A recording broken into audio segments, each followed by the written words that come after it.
Hi friends, नमस्कार। आज मैं एक कहानी सुनाने जा रही हूँ जो कि बहुत ही अच्छा है। अगर अच्छा लगे तो लाइक कमेंट ज़रूर कीजिएगा। एक बार आज से 10-15 साल पहले की बात मैं बताने जा रही हूँ, जो कि हमारे दिल में ये बहुत चुभता है और मैं बहुत गर्व महसूस करती हूँ। क्या हुआ कि मैं बैंक जा रही थी और बैंक में मुझे कुछ काम था। मैं बैंक जा रही थी तो एक 15-16 साल का लड़का बहुत रो रहा था और बहुत रो रहा था और उसकी मम्मी रिक्शा में थी और वो बच्चा और माँ बेटा ही था, रिक्शा वाला था। तो जब रो रहा था तो मुझे बर्दाश्त नहीं हुआ। मैं वहाँ जाकर पूछी कि बेटा क्यों रो रहे हो। तो जब मैं रिक्शा में देखी तो रिक्शा में पूरे क्लॉटिंग, ब्लीडिंग, खून ये सब पूरा भरा हुआ था। बेहोश पड़ी हुई थी, अनकॉन्शियस थी उसकी मम्मी। तो मैं सोची कि भाई इसका हेल्प कैसे करें। तो मैं पूछी कि बेटा यहाँ सरकारी हॉस्पिटल है, वहाँ पे ले जाओ, इनको दिखाओ, जल्दी इमरजेंसी में ले जाओ। तो बोला कि इमरजेंसी में से भगा दिया है लोग, इसलिए हॉस्पिटल के थोड़ा सा 10 कदम आगे जा कर के वो रुका हुआ था। वहाँ पर हम सोचे कि भाई इसका हम क्या करें। अभी तो छूने पर भी कोई दिक्कत हो जाता है तो मेरा ही नाम लगेगा, ज़माना ठीक नहीं है। फिर भी बोले जो होगा सो देखा जाएगा।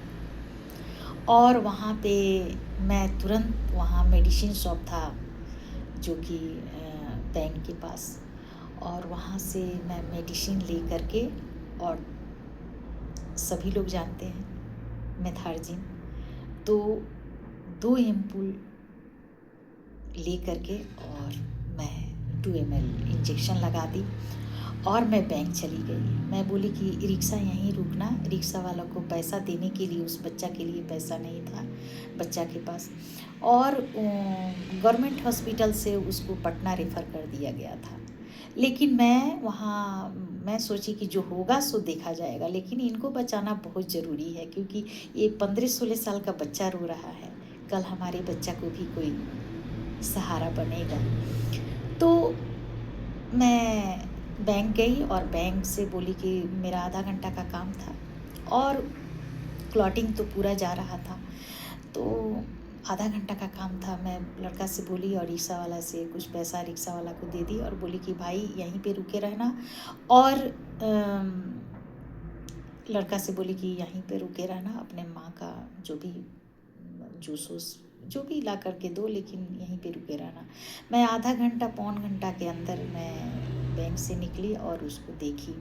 देखने के बाद एक बैंक से ही वो जो विड्रॉल पेपर लेकर निकली, उसी में मेडिसिन लिखी। मेडिसिन लिख करके उसके बेटा को दी और बोली कि किसी भी हालत में ये मेडिसिन ले लेना, और 700 रुपया मेरे पास था चेंज।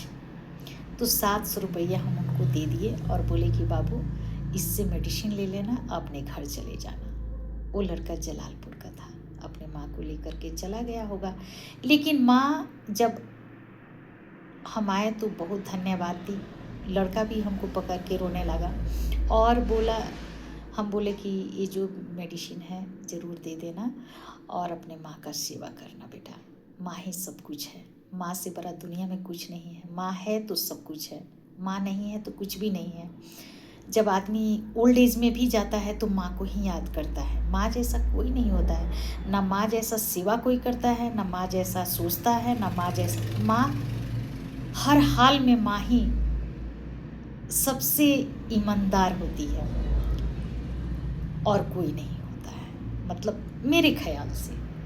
तो मैं जब आई, आधा घंटा पौन घंटा के बाद जब आई तो ब्लीडिंग रुक गया था, और मैं और इंजेक्शन 3-4 दिन के लिए मैं लिख दी। तो वो मोमेंट जो है हमको कहीं ना कहीं खुशी देता है, कहीं ना कहीं खुश करता है कि मैंने किसी को जान बचाया। और ये अगर हम बोल दे कि नहीं भाई इसको छुएंगे तो गलत होगा। मर जाएगी तो लोग मुझे गाली देंगे या लोग कहेगा कि यही दवा दी तो मर गई। तो डॉक्टर जो होता है सेकंड गॉड होता है, लेकिन डॉक्टर भी डॉक्टर होना चाहिए। एक वो लोग भी डॉक्टर थे कि जो सरकारी हॉस्पिटल से वो लोग जानते थे कि ब्लीडिंग कैसे रुकेगा। अरे ट्राई ही कर देते, मरने के लिए मर जाती, कोई दिक्कत नहीं होता, लेकिन ट्राई ही कर देते कि हाँ भाई इसको इंजेक्शन देते हैं, बच जाएगी तो ठीक है, नहीं बचेगी तो ठीक है। पैसा नहीं था उस सब के पास, लेकिन ट्राई भी नहीं करके उसको भगा देना ये अच्छी बात नहीं है, बहुत बुरी बात है। और सभी को हेल्प करने से क्या होता है कि अपना हेल्प होता है। और एक और बात बताने जा रहे हैं, ये जो दुनिया है ना और जो हम लोग करते हैं वो गोल है, यहाँ करते हैं फिर लौट करके यहीं पे आता है। तो सेवा करना चाहिए और हेल्प करना चाहिए, और अपने दिल में एक बहुत अच्छा बात और सोच रखना चाहिए। हर आदमी को जो मजबूर हो उसको बहुत हेल्प करना चाहिए। धन्यवाद।